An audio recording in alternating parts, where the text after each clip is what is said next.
Hello everyone, কেমন আছেন সবাই? আশা করছি সবাই অনেক ভালো আছেন। অনেক দিন পরে আপনাদের সাথে একটু প্যাচাল পাড়তে আসলাম। গলার অবস্থা খুবই খারাপ, সারা শরীর ব্যথা, গলা ব্যথা, কান ব্যথা। কানে তো শুনতেই পাচ্ছি না, আমি কত জোরে কথা বলছি সেটাও বুঝতে পারছি না। তো যাই হোক, বাদ দেন ওসব, এটা আমাদের মায়েদের জীবন, কিছু করার নাই, সুস্থ হয়ে যাব আর কি, মনের জোরে চলতে হবে। তো আজকে আমার বড় সাহেবের মানে বড় পুত্রের ডে কেয়ারে মেলা, তো সবাইকে যেতে হবে। আর যেহেতু ওই ডে কেয়ারে পার্কিং ব্যবহার করতে পারবো না আজকে, ওখানে মেলা, তাই ওরা আগেই বলে দিছিল যে গাড়িতে আসা যাবে না, মানে পার্কিং করা যাবে না, পার্কিং ফাঁকা থাকবে না। আর ডে কেয়ারের আশপাশে তেমন কোনো পার্কিং নাই, তেমন কি পার্কিংই নাই। তো যার কারণে আমাদেরকে হয় হেঁটে যেতে হবে, আর না হয় বাসে যেতে হবে, আর না হয় ট্যাক্সিতে যেতে হবে। আর ট্যাক্সি তো অনেক ভাড়া। তো যাই হোক, কিছু করার নেই, বাচ্চাদেরকে নিয়ে যেতে হবে এই রোদের মধ্যে। হ্যাঁ, যদিও ডে কেয়ার খুব একটা দূরে কিন্তু না, ওই ধরেন আমার বাড়ি থেকে হেঁটে গেলে যদি হেলতে দুলতে যান তাহলে ওই 10 মিনিট লাগে, আর যদি গাড়িতে যান তাহলে ওই 1-2 মিনিটে আপনি পৌঁছায় যাবেন। তো তারপরেও এই ট্যাক্সিতে যেতে গেলে 1-2 মিনিটে ভাড়া 1000 ইয়েন দিতে হয়। চিন্তা করা যায়, এই কিছু কিছু জিনিস না খুব গায়ে লাগে। এদিকে সাত্বিকের বাবা বলছিল যে তোমাদের একবার নামাই দিয়ে আসি, নামাই দিয়ে আমি গাড়ি রেখে আমি হেঁটে যাই, কিন্তু এই রোদের মধ্যে তাকে আবার হেঁটে বাসায় পাঠাবো কিংবা হেঁটে আসবে, এই জিনিসটা আসলে মানে নিজের কাছে খারাপ লাগছিল যে এত গরমে বেচারা যাবে। তার দরকার নেই, ট্যাক্সিতেই চলো যাই। এদিকে পুত্র আমার যাবে হচ্ছে বাসে, বায়না ধরেছে সে বাসে চড়বে, কিন্তু যে গরম, বাড়ি থেকে বাস স্টপেজ পর্যন্ত আসতেই ছেলের খবর হয়ে যাবে। এই যে ম্যাডামটাকে দেখতে পাচ্ছেন, ইনি হচ্ছে সাত্বিকের সব থেকে পছন্দের ম্যাডাম, কিংবা যদি আমার কিংবা ওর বাবার পরে কারোর অবস্থান হয় যাকে সাত্বিক বিশ্বাস করে কিংবা সাত্বিক তার কাছে নিঃসন্দেহে থাকতে পারে কিংবা তার সাথে এনজয় করে, সে হচ্ছে এই ম্যাডামটা। মানে তার মায়ের পরেই কারোর যদি অবস্থান হয় তাহলে সেই ম্যাডামটা। তার কারণ কি জানেন? সাত্বিক যখন ডে কেয়ারে যায় প্রথম দিকে, তখন ওর বয়স 1 বছর হয়নি, অনেক কান্নাকাটি করতো, এটাই স্বাভাবিক, কারণ আমার কিংবা ওর বাবার বাহিরে ও তো কারোর কাছে থেকে অভ্যস্ত ছিল না। তো তখন এই ম্যাডামটা ওর সাথে সবসময় থাকতো এবং ওকে সব সময় কোলে করে রাখতো, মানে কোলে করে খাওয়ানো, কোলে করে ঘুমানো, মানে কোলে করেই রাখতো। ওই যেই 2-3 ঘন্টা থাকতো, সেই 2-3 ঘন্টা সেন্সের কোলেই থাকতো, সে 1 ফুটার নিচে থাকতো না। তো যাই হোক, প্রত্যেকটা ম্যাডামই খুব ভালো, খুবই যত্নশীল, প্রত্যেকটা বাচ্চাকে খুব আদর করে, মানে চিন্তা করতে হয় না। কিন্তু তারপরও আছে না একজন খুবই স্পেশাল মানুষ, সেটা হচ্ছে ওই ম্যাডামটা। এই যে দেখেন আমার সুপুত্র, সে থাকবে না, সে বাড়িতে যাবে। কারণ কি জানেন? তার মন মেজাজ খারাপ, সে বাসে আসতে চাইছিল, আমরা তাকে ট্যাক্সিতে নিয়ে আসছি, এই জন্য তার রাগ হয়েছে, সে এখন থাকবে না, এখন বাড়ি চলো। ইদানিং তার যে কি পরিমাণ জেদ বাড়ছে, আমাদের কোনো কথা শুনবে না, মানে সে যেটা বলবে সেটাই করতে হবে, তার বাইরে কোনো কিছু করা যাবে না। আর এখন যেহেতু ওর একটা আলাদা চেঞ্জ আসছে, শরিকবাবু আসার পরে ওর একটু হইলেও তো পরিবর্তন হয়, তো সেই ইফেক্টটাও পড়ছে ওর উপর। তার বাবা তাকে কোনো মতেই বোঝাতে পারছে না। পরে আমি বললাম যে ছাড়ো, ওকে আমার কাছে ছেড়ে দাও, আমি দেখতেছি। অবশেষে তাকে ভুজুং ভাজুং বুঝাইলাম আমার যা কাজ। তো বোঝানোর পরে সে বুঝলো, মানে ও কি বুঝলো আর আমি কি বুঝলাম আমি নিজেই জানি না।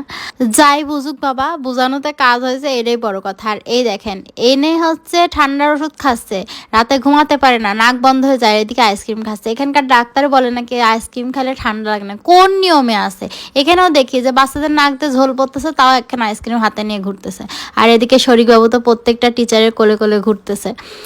তো যাই হোক, অবশেষে কাজ হইলো। আর এই ভেতরে তো ভিডিও করা নিষেধ, তা আমি একটু একটু ক্লিপস নিছি। আর এই যে দুনিয়ার রাজ্যে জিনিসপত্র গুছাইছে, তার নিজের ব্যাগ নিজে টানবে, নিজের জলের বট নিজে নেবে। ওর বাবা বলতেছে আয় কোলে করে সিঁড়িতে নামায়, না সে নিজে সিঁড়ি দিয়ে নাম। আর এদিকে তার বাপে ভ্যাক ভ্যাক করেই যাচ্ছে যে পড়ে গেলি হয়, পড়ে গেলি হয়। তা আমি বললাম যে বাপুরে, তুমি এত ঝামেলা করো না, এই ভেজালারে আর কিছু ভেজাল বাঁধায়ও না, ও যা বলছে তাই শোনো। আবার প্যান বানানো শুরু করলে আমার মাথা গরম হয়ে যাবে না। আমার সব সহ্য হয় জানেন, এই যে হুদাই যে প্যান প্যানায়, মানে কোনো কারণ ছাড়া যে প্যান প্যানায়, এইটা আমার নিতে পারি না, মানে কিছু বলতেও পারি না আর সইতেও পারি না।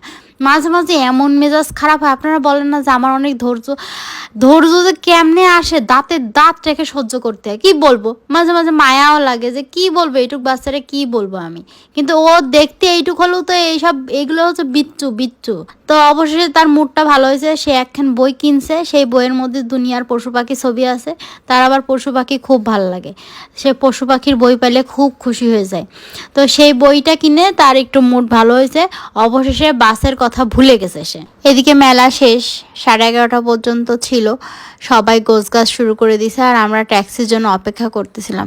সেই কখন থেকে প্রায় 20 মিনিট ধরে অপেক্ষা করতেছি। এতক্ষণে তো বাড়ি যায় সাত্বিকের বাবা গাড়ি নিয়ে আবার বাড়িতে পৌঁছায় যেতাম, এরকম একটা অবস্থা।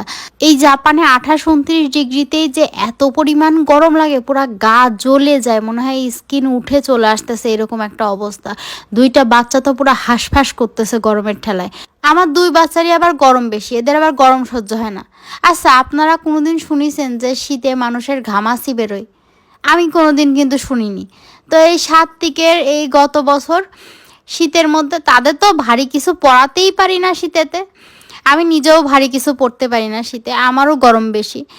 তো দেখি যে ঘাড়ে গলায় পিঠে গুড়ি গুড়ি কী যেন বের হয়েছে।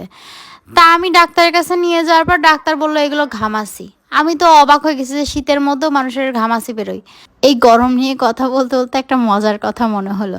আপনারা তো কম বেশি সবাই জানেন যে আমার বড় সন্তান সিজারে হয়েছে। তো সিজারে যখন হয় তখন মানে যাই হোক না কেন মানুষ আমাকে কথা শোনাতো, সিজারে হয়েছে, নর্মালে হয় নাই। এবার ঠান্ডা লাগছে কেন? ওই তো সিজারের বাচ্চা, তো সিজারের বাচ্চাদের একটু ঠান্ডা বেশি লাগে, নর্মালে হলে আর ঠান্ডা লাগতো না। গরম বেশি কেন? ওই তো সিজারের বাচ্চা, তো সিজারের হলেই বাচ্চাদের একটু গরম বেশি লাগে, নর্মালের বাচ্চাদের গরম কম। এবার আমি তো কিছু বলতে পারতাম না, মনে মনে একটু কষ্ট লাগতো, আবার রাগও হইতো। এবার আমার ছোট ছেলে তো নর্মালে হয়েছে, এইটার তো গরম মানে বড়টার থেকে 2 লেভেল বেশি, গরম তার সহ্য হয় না, সেই চিৎকার করে, ফুল ভলিউমে চিৎকার করে। এখন আমি তাদেরকে বলি এই যে নর্মালের বাচ্চার তাহলে গরম বেশি কেন, ওটা নাই সিজার হয়েছে তাই ওটার গরম বেশি, এইটার গরম বেশি কেন? তখন কয় যে ওই যে মার গরম বেশি তো তাই ছাওয়ালেরও গরম বেশি। কি করবেন, কিছু কর আছে? আর গরমে দেখেন সবার অবস্থা একদম কাহিল, এইটা এ তো একদম মানে মুখ টুক লাল হয়ে গেছে। তো যাই হোক, সবাই ভালো থাকবেন, সুস্থ থাকবেন, দেখা হবে নেক্সট ভিডিও।